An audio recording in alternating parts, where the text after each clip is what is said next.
So Brahma Kumari ఓం శాంతి సంస్థలో లోపల ఏదైతే జరుగుతుందో ఈరోజు సెంటర్ అక్కయ్య కూడా వచ్చి లోపల జరుగుతున్న అత్యాచారాల గురించి చెప్తున్నారు కాబట్టి ప్రజల వర్షన్ ఏదైతే ఉందో అది తెలుసుకోవడానికి ఒక కమిటీ వేయాలన్నదే మా రిక్వెస్ట్.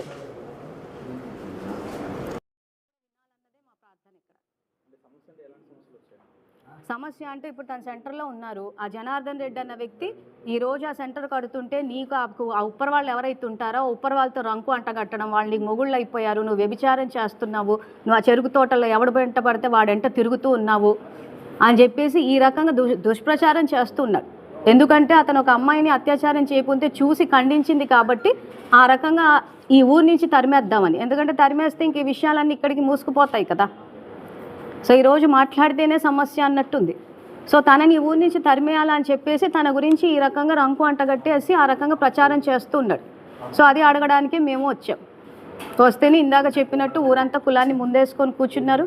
సో తను ఆల్రెడీ సిఐకి కూడా కంప్లైంట్ ఇస్తే ఫోన్ మీద ఏదో వార్నింగ్ ఇచ్చారని అంటున్నారు.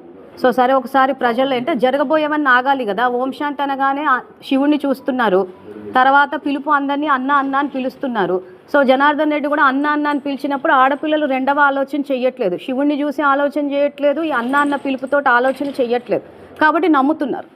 ఆ నమ్మినప్పుడే ఈ మోసాలన్నీ జరుగుతున్నాయి. ప్లస్ ఆ సెంటర్లలో జరిగినప్పుడు చుట్టుపక్కల వాళ్ళు కూడా ఇప్పుడు మేము ఆ ఊళ్ళలోకి వెళ్ళి చుట్టుపక్కల వాళ్ళని అడిగాం, అసలు మీకేమన్నా అవగాహన ఉందా అంటే వాళ్ళ సెంటర్కి వచ్చి ఆ మురళి చదువుకుంటున్నాము, ఆ యోగం చేసుకుంటున్నామంటే అదేదో శివుడికి సంబంధించింది అనుకుని అందరూ ఆ సెంటర్కి వస్తున్నారని అనుకుంటున్నారే తప్పితే లోపల అత్యాచారాలు జరుగుతున్నాయి అన్నది ప్రజలు కొంత తెలుసు అంటున్నారు అందరూ, కానీ మేము ఏం చేయగలము అంటున్నారు. నిజంగానే ఆలోచిస్తే ఏం చేయగలరు? కనిపిస్తుంది కంటెదురుగా, సంస్థ పెద్దదైపోయింది, మౌంట్ అబు దాకా వీళ్ళ హెడ్ క్వార్టర్స్ ఉన్నాయి. సో ఏదైనా సమస్య వస్తే వాళ్ళు వెళ్ళి సార్కి చెప్పుకుంటున్నారు. మరి ప్రజల వర్షన్ కూడా వినాలి కదా.